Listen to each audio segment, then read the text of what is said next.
Hey there, welcome to Farmcraft. This is my farmhouse. It was built in 1850. I've worked on this house for more hours than I care to think about, and now we're looking at my next project. This front porch here has needed my attention for quite some time. It's a little overdue, in fact, and I'm finally have time to do it, and we're gonna tear into this thing. Here you can see a front view of the house and the dilapidated porch. It's a little embarrassing. We're gonna fix all that. I've known I needed to work on it, so we basically stopped maintenance because I need to tear it apart. Let me show you what's going on. These trim boards are in terrible shape, and those are all going to need to be replaced. Underneath, you've got big timber framed structure, and a lot of this is still good. Most of this, well, pretty much all of this house is built of heart pine, so I think that's what this is as well.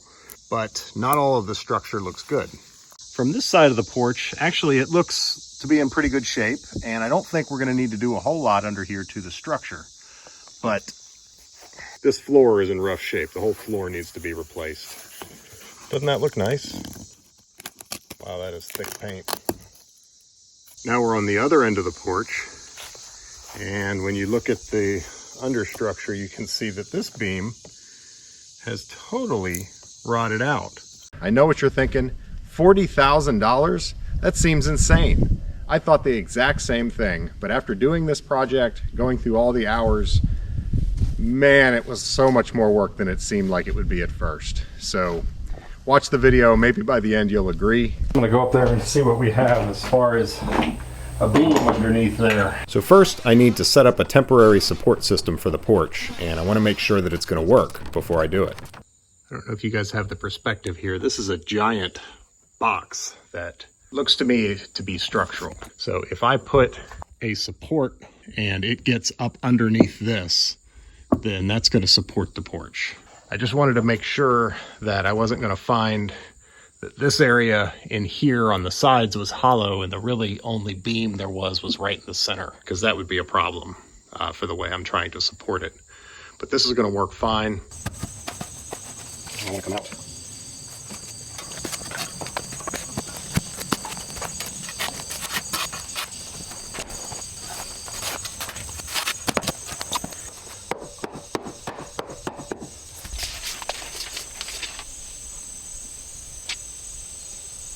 So let's mark out our bird's mouth. This is the cutout that fits against the beam at the top of these supports. Mine are 11 degrees.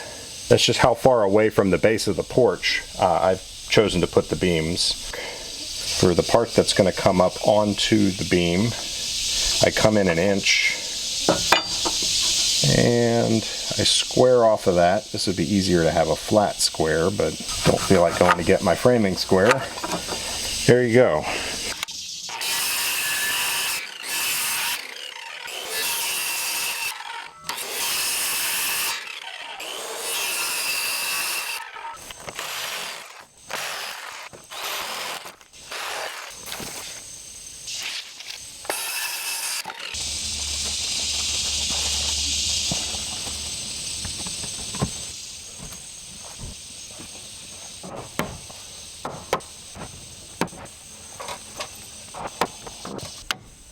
With shims.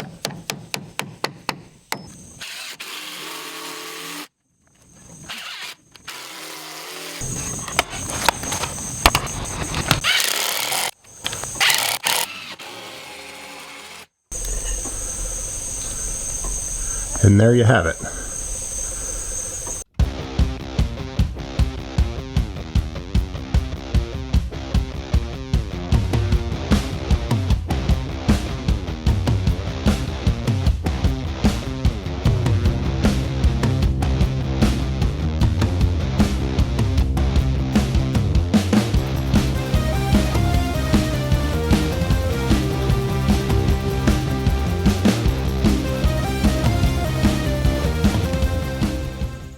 Bird nest there.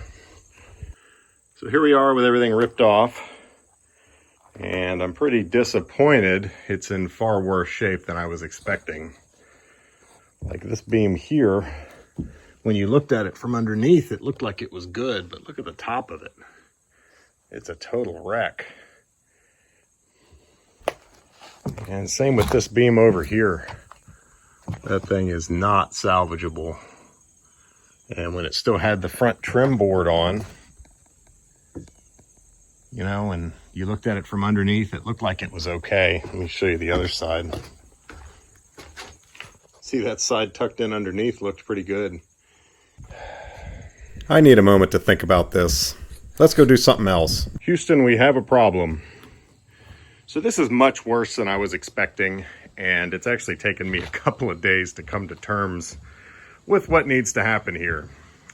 I was expecting to tear this up, find a couple beams that needed replacing. Like I knew that one was going to need replacing, and I figured a joist or two would need to be fixed. But this all needs to come out. This entire thing needs to be replaced. I could maybe salvage this and this, and it would last a while. But if I'm going to start replacing things, I don't want this to be brand new and in great shape and then have this deteriorate in 20 or 30 years and need to be replaced. So it all needs to come out. All of it. Crap. It was at this point that I consulted my brother. He's a home renovation contractor, and he told me this job would be a $40,000 job. Even knowing that I had to replace pretty much everything, I was still skeptical. I mean, 40 grand! Now that's a lot of damage! This whole porch is put together with mortise and tenon joinery. The tenons are easy, you just cut these with a handsaw. The mortises you have to chop out with a chisel. I can imagine all the guys out here in 1850 with all their hand tools.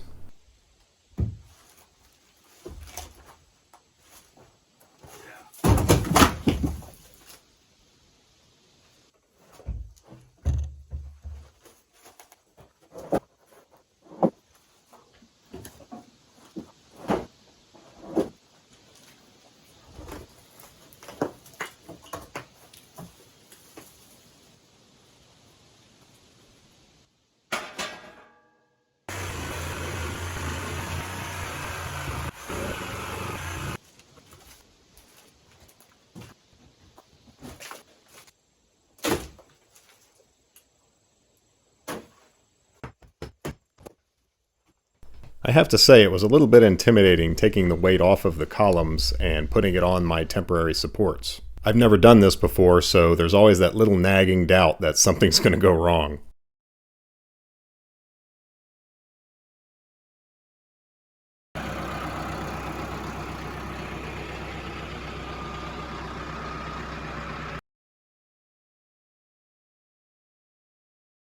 So do you think these piers need replaced after 170 years?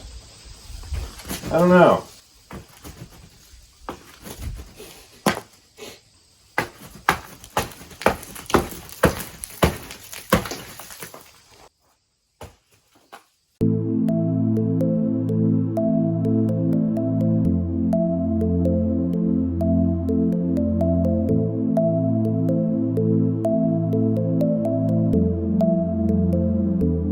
So some might wonder why I'm just leaving these columns hanging.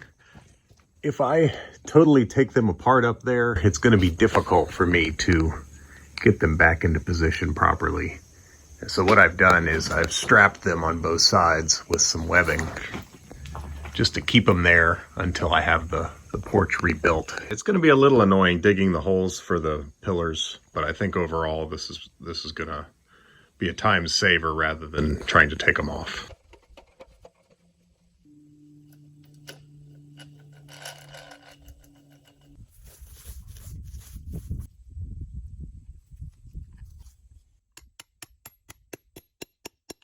Of course, came right down on a rock. That's what's under there.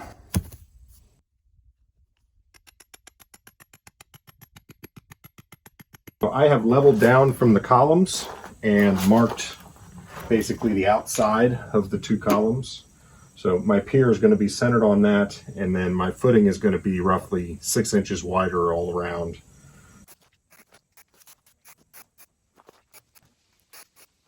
That's what I got to dig.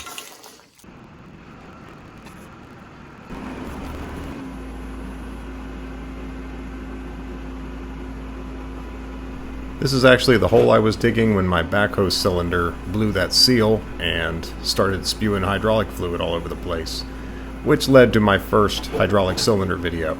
I'll leave a link.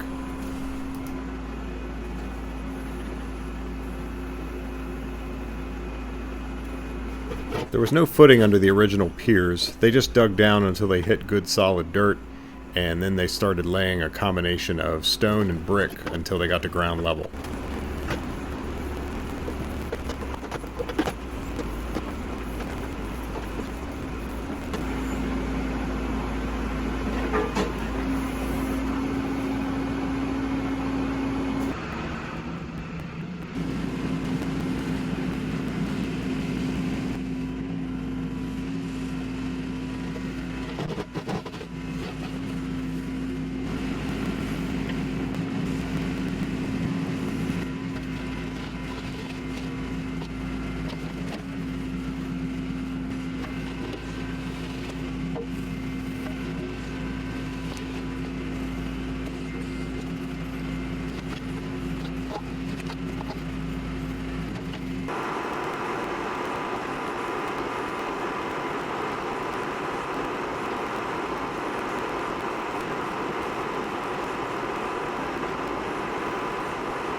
Now I need to determine the height of my footing. I know what I want it to be, but how do I locate it? Well, this is a transit.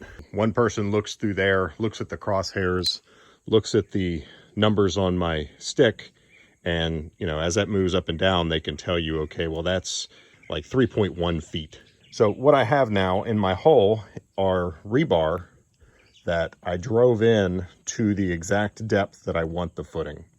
So that is going to be the top of the footing there and there. You do that on each footing. So even if the hole depth is a little different, the top of those rebar is all in one plane and it's all the same. So that is going to be, see, this one I dug too deep and I'm putting rocks in there to take up some of the concrete. I'm going to do that in some of these. All we have to do is bring the concrete up to the top of that rebar and we are going to be at the right depth. Now, I am not a concrete guy. If you came here for expert advice on how to pour footings, you're in the wrong place. Let's see how this goes.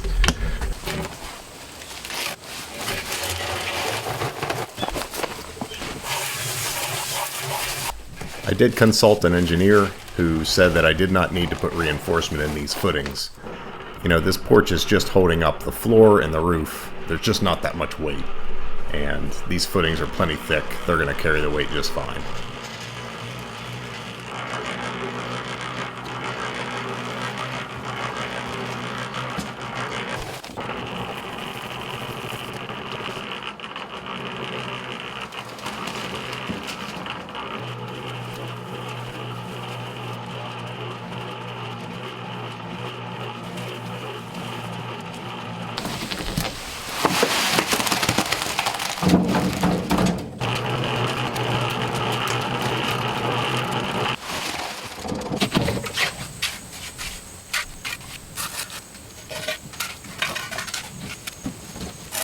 Well, it's not the prettiest thing in the world, but it's flat and you can lay brick on it and it's all going to be underground, so not going to see it.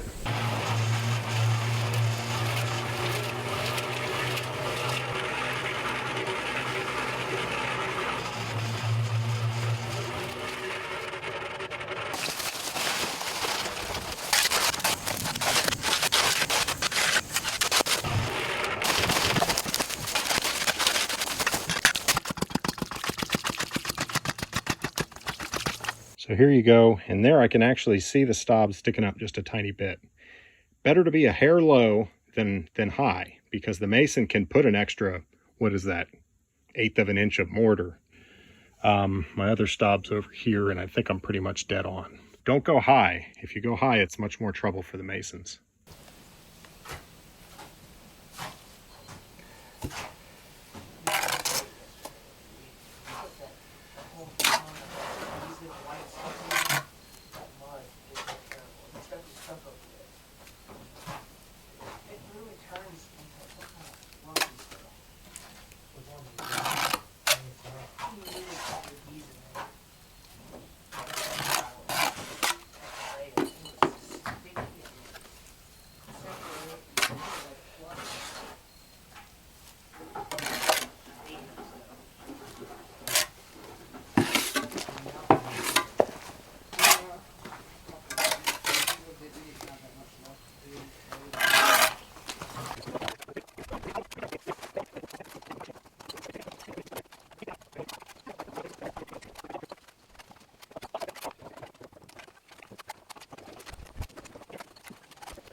pumping it like this. Yeah.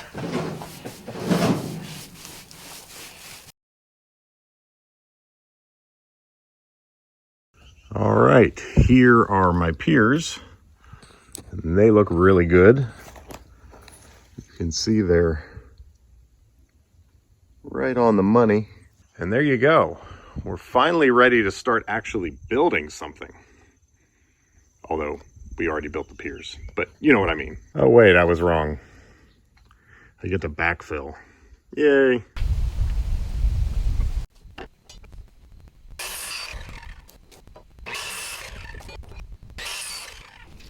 This is treated lumber. I got the real stuff. This is the 2.5 CCA copper chromated arsenate, something like that. This is the stuff they used to use on lumber all the time, but apparently there were some health hazards with it, so you'll see me wearing a mask when I'm cutting it. By the way, all the lumber for the framing of this porch was about $1,200.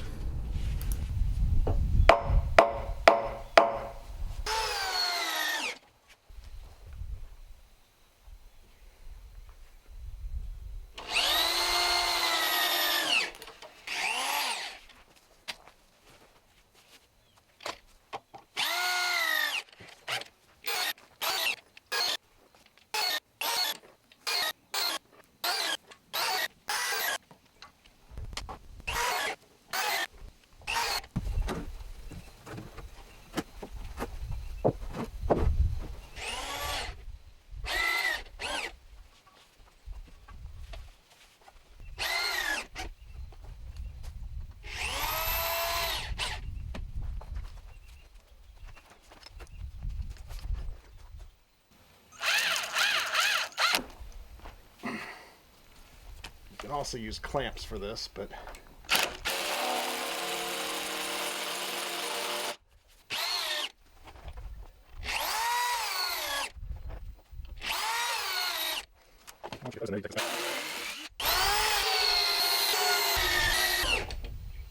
You might wonder why I didn't use white oak for this. Several reasons. White oak is heavy, it's hard, it would be much harder to work with. It would be harder to nail the floor down to when I get to that point, and I would have had to wait a long time for it to dry. Remember, I wasn't planning on having to replace all this structure.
I want the plane of this beam coming down slope to intersect with the far point of this. So in other words, this beam's going to be up a little bit so that it is a straight line that just follows right through to the edge. And once I've got it in position, I'll screw it in place, but then I'm going to make some shims out of Osage that won't rot, that are a perfect match here so that this beam is well supported all the way to the edge of the pier.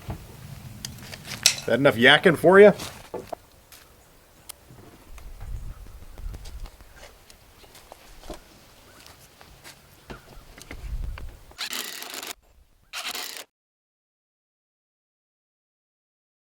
Now on the inside, I've got this piece of angle iron, just drilled some holes in it, and I'm going to use that as a 90-degree tie.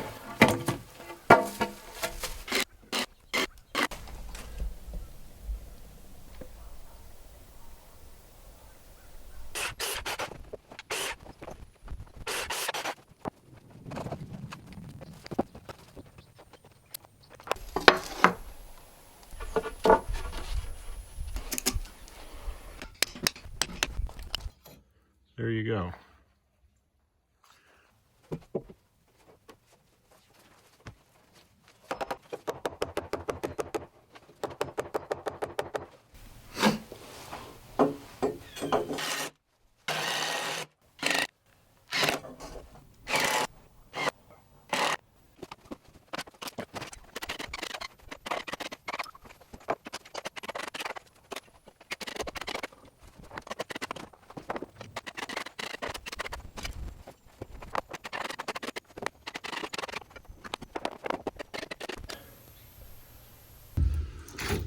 All right.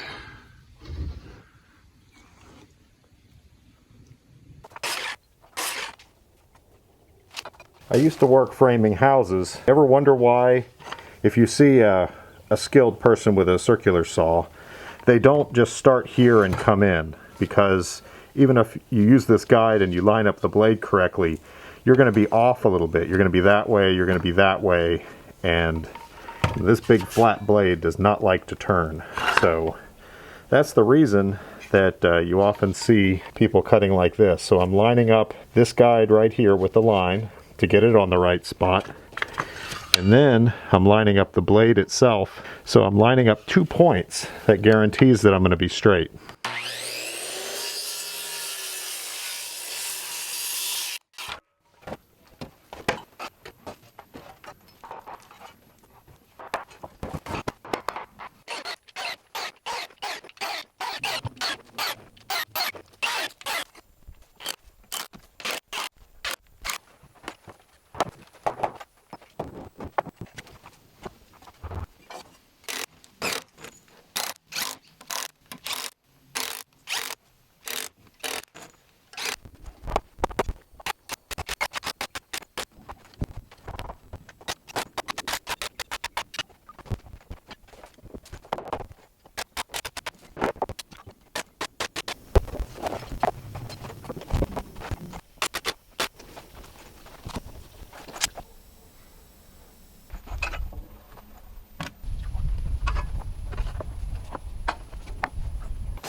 So there we are, structure's done.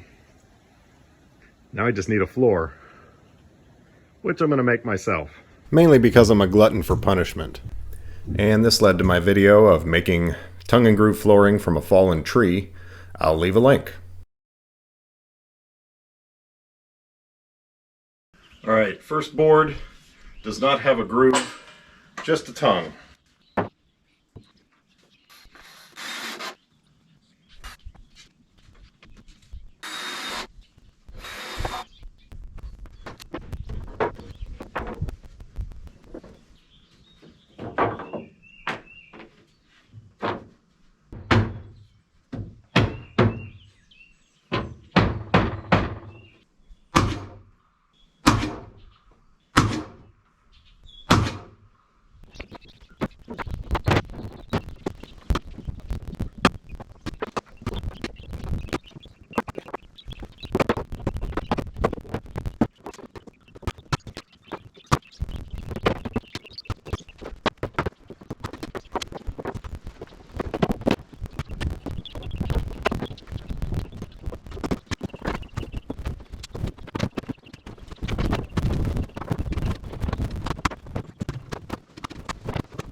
My old back does not like this.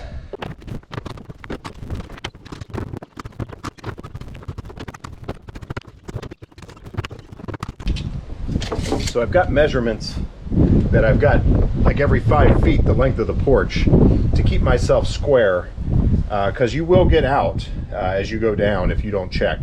And that's why I'm putting these shims here, just to space this end a touch more than that end. Those are called L cleats. They hold really well. They're stainless steel, and the L acts as the nail head.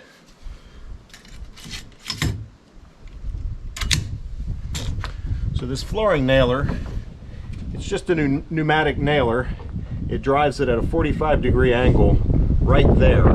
So you put the right depth on this so that that lands, you know, right at the corner where the tongue meets the board. Like that.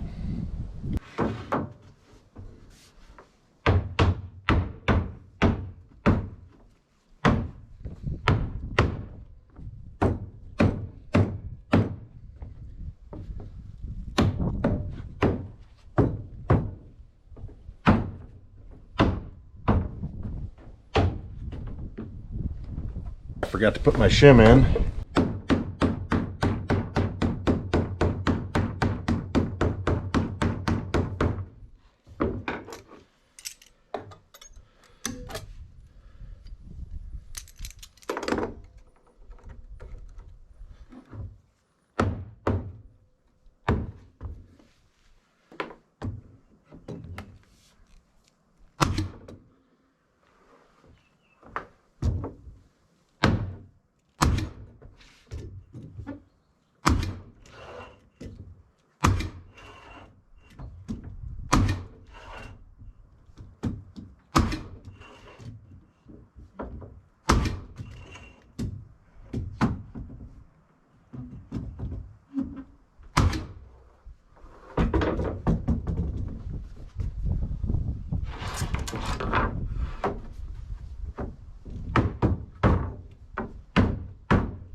This one I didn't forget. I want to check and see how close I am.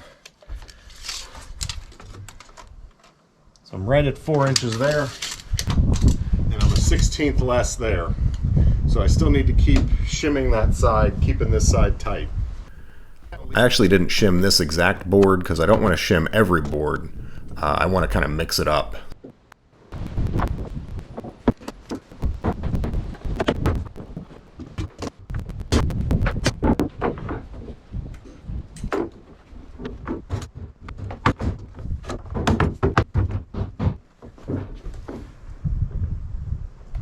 Sight down the board to make sure it's not getting a big bow in it, and it's not.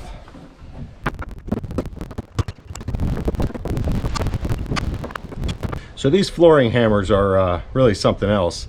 This material, which I guess it's a hard rubber, it's flexible and just dense enough that you can hit right on the tongue and it's going to bend and not cause your tongue to break, and you're not going to mess up the board. You can hit it quite hard with this and not mess anything up. Now, if you really have to hit hard, that's what I have this piece of scrap for. I put that over the tongue of the board I'm working on, and I hit this if I really have to hit it. But you can see even this, I haven't messed it up, even though I've really slammed this thing. And here you can see what the nails look like. That is the L cleat. So each board is nailed down, then the groove goes over the tongue, and none of the nails are exposed. You end up with a nice solid floor.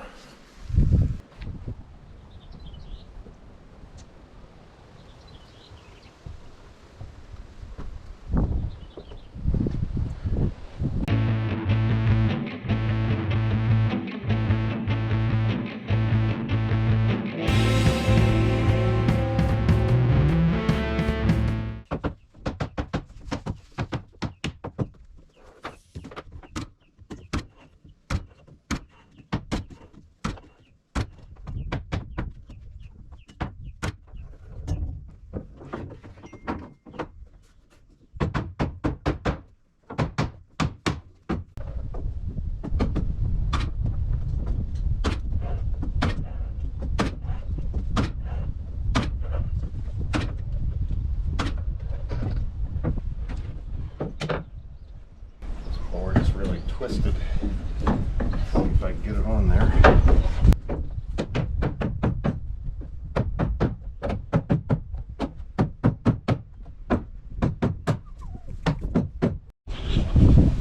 So this last board here was really bowed and crooked, and I actually had doubts on whether I was going to use it or not. But now that it's in there, it actually looks pretty good. 10 years later.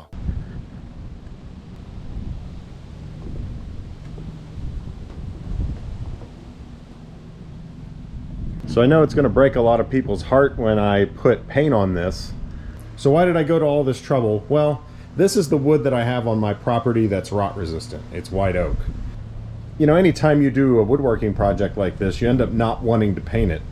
But a lot of these boards, you know, they've got worminess in them.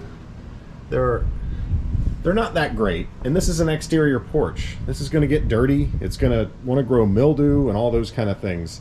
It just ends up not looking that good. What I really want here is low maintenance and something that's going to last forever.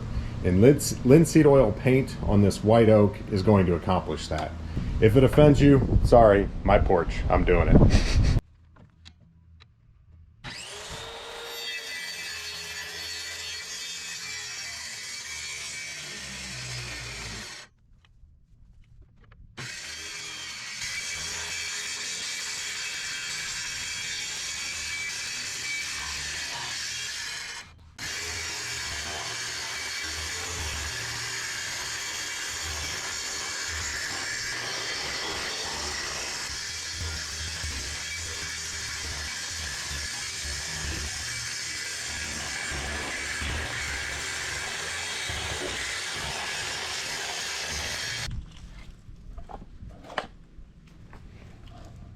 Alright, so this is our linseed oil paint. This is the primer, actually. Linseed oil paint is something that a lot of people aren't familiar with. It is linseed oil mixed with an opaque pigment. Linseed oil is a great finish, but it can't stand up to UV light. But with an opaque pigment to protect it, it's a very robust finish that lasts a very long time and can always be rejuvenated with another coat. It never peels. Well, there you go. Primer coat's on.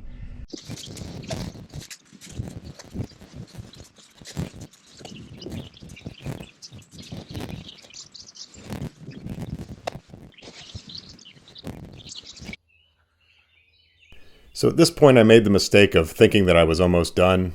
Building the column bases and putting the weight back on the columns was a lot of work. That said, the column bases had some new and unique challenges for me to figure out, and in the end I actually quite enjoyed it.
So here you can see the base of my columns. These are the feet. The column comes up here. This was for one of the half columns, but obviously the main columns all have a full square on this. So this has a cove cut in it, and then this has a round over, and then the bottom was a solid block.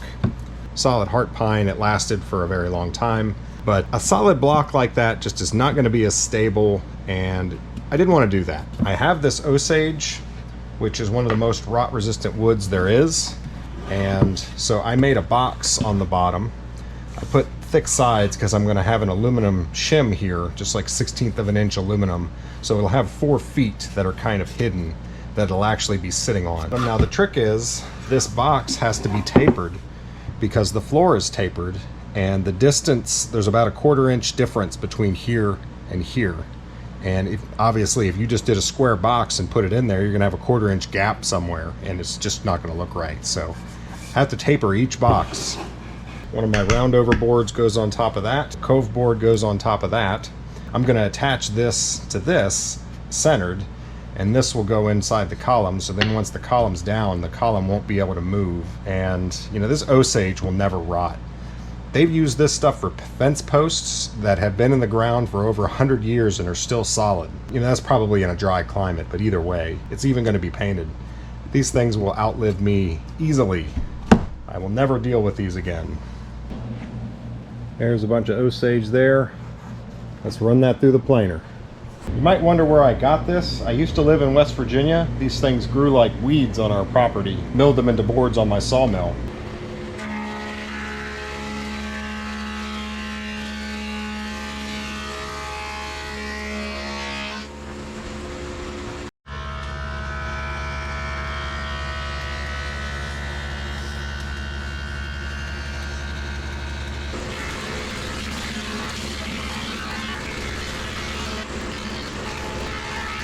I cannot believe how long getting these columns back on the bases is taking. This is several full days of work here, and I've still got 2 columns to go. Every column's different. Every base has to be custom made. The heights vary a little bit, and yeah, I've had to like patch the bases of a couple of the columns. This one significantly. You can see from there down is all new, and then here, and then the same on the other side. So I'm going to bring you along for the last 2 and show you what I'm doing. Now those both need to come down and be rebuilt. Once I get them down, I'll show you why.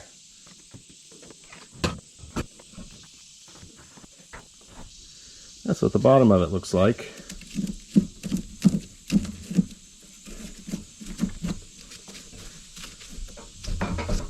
I mean, that's just not going to hold up any weight. There's hardly anything left.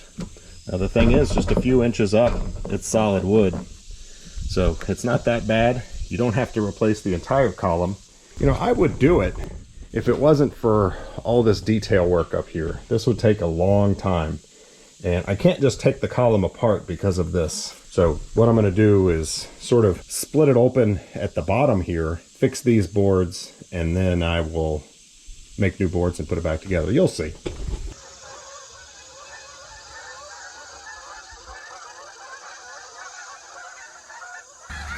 at all those chickens.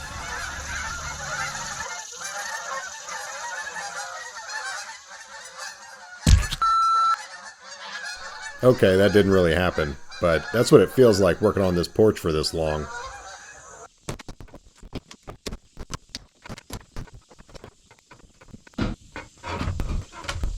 So working on my house is not my favorite thing to do. I'd rather be wrestling with an 8-inch hydraulic cylinder right now. I always get some appreciation when I'm doing it, thinking about, because this house was built in 1850.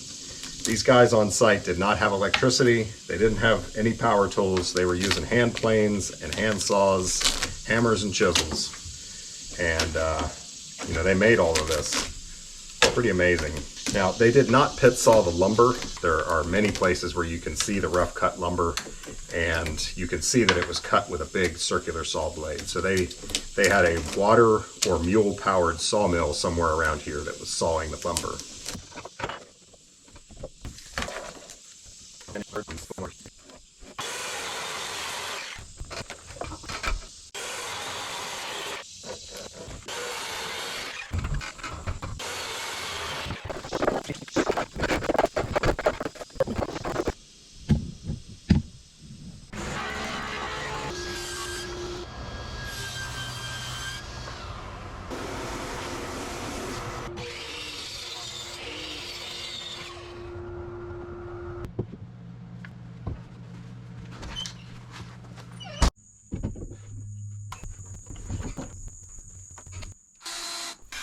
So for every board, I clamp and pre-drill and then dry fit it together with screws.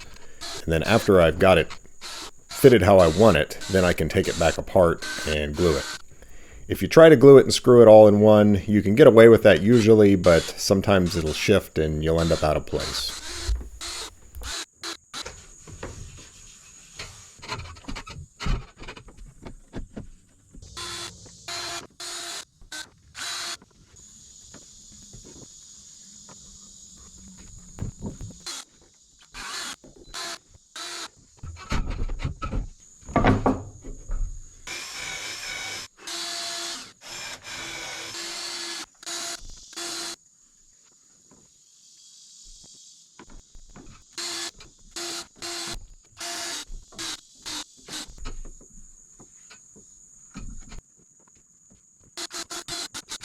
Okay, that was quick.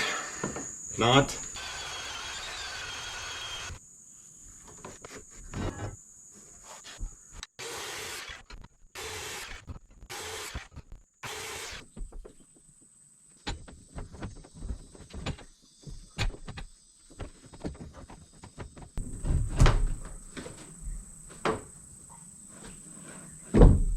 Ah, so close.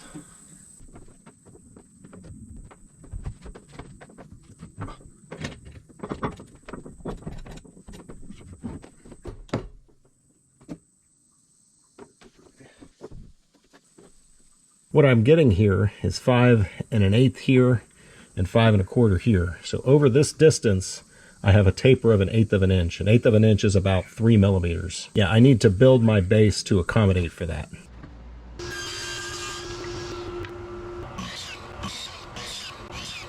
Here's my tapering jig, and it's set just over 1 degree, which should give me the amount of taper that I need.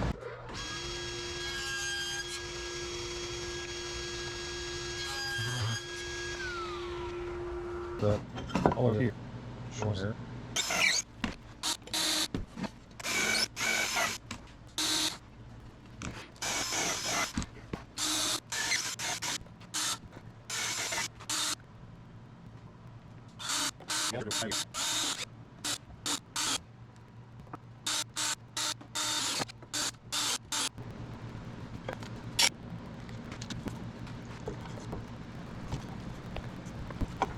What it's actually going to sit on is these aluminum feet. They're back from the edge, so they won't be visible. What that does is it gives it some airspace, because water's going to get underneath this thing and you want the water to get out and air to get in and dry it out. You don't want too much though, because then you'll get wasps getting up under there and you'll have a wasp infested porch that's like impossible to fix. These really don't need anything other than to be held in position until they're carrying weight. I use some gravity clamps.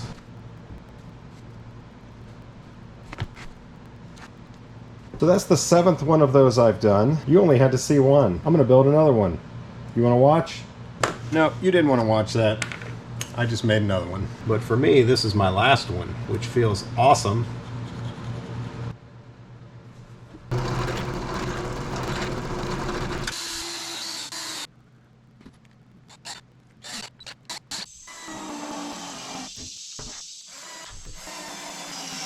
And I know what you're thinking.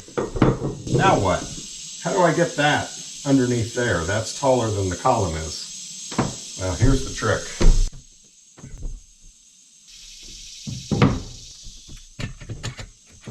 So now the jack is, the whole thing's sitting on a piece of plywood that'll distribute the weight so the jack won't mess up the floor. So now I can push that up against the beam up there, and I can lift this column up just a little bit. I don't need to lift it that much. There, I've got that piece up in there, and you can see I only need to lift like maybe 1/8 of an inch.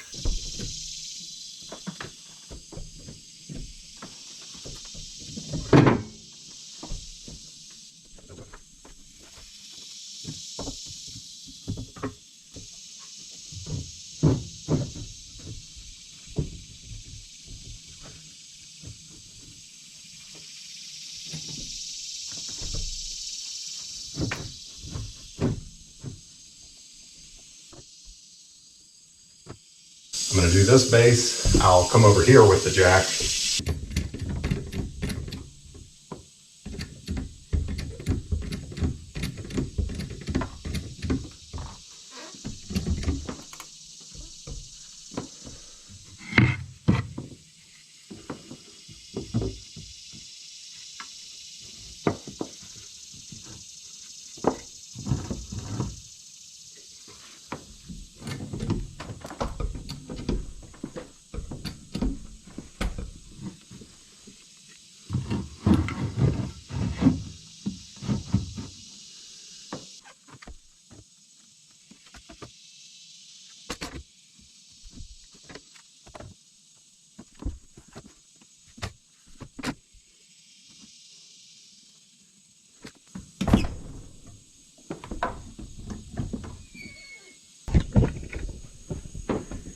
And we are back on the columns.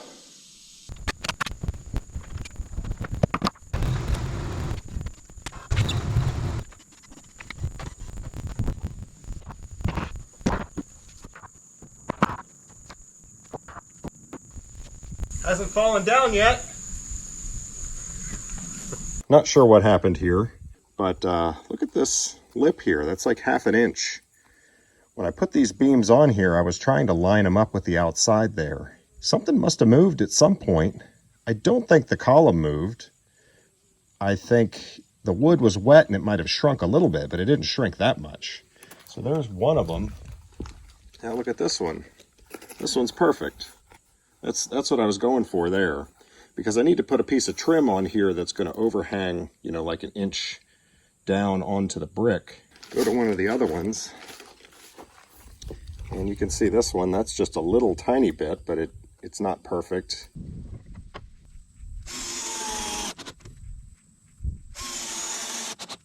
So using the string, I was able to determine how much I needed to pad it out at each point, and I cut a bunch of shims to match. And once I cover them up, you'll never know those were under there. Shh, don't tell anybody.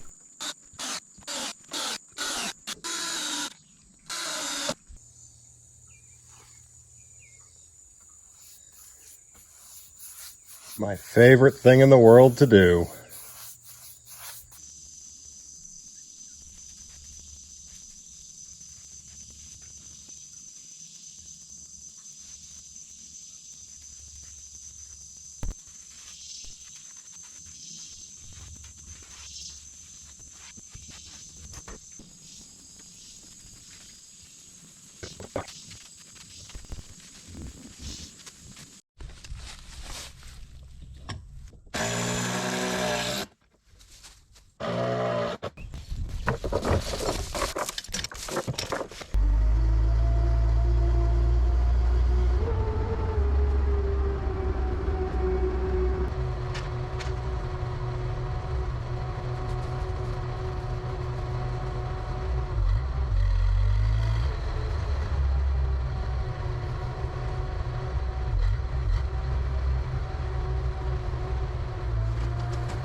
Yes, at some point in the near future, I'll be building a new set of stairs for this porch, but not right now. I need a break from Porch.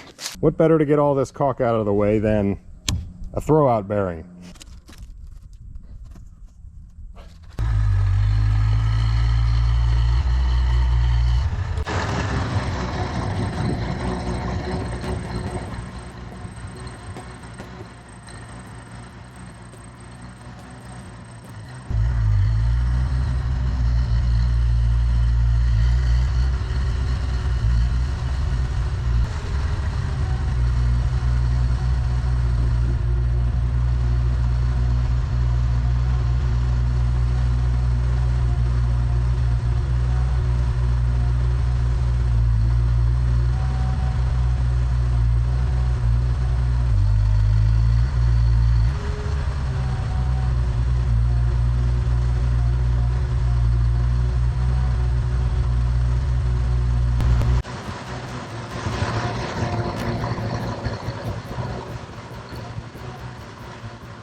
All right, guys, there's obviously more to do, but I'm ending the video here because the porch is pretty much done. There's a little bit of painting and caulking and stuff like that, but you don't want to see that. And man, I am glad to have this project done. I was skeptical when I started that this was really that big of a project when my brother told me the quote. Man, I am all porched out. I need to build new stairs. Those stairs look terrible now. When you live in an old house like this, it's never actually done. It's all a matter of get it to the point where you're happy enough with it and then work on it more later. And that's what we'll do with this. So I hope you guys enjoyed that video. Thanks for watching. We'll see you on the next one.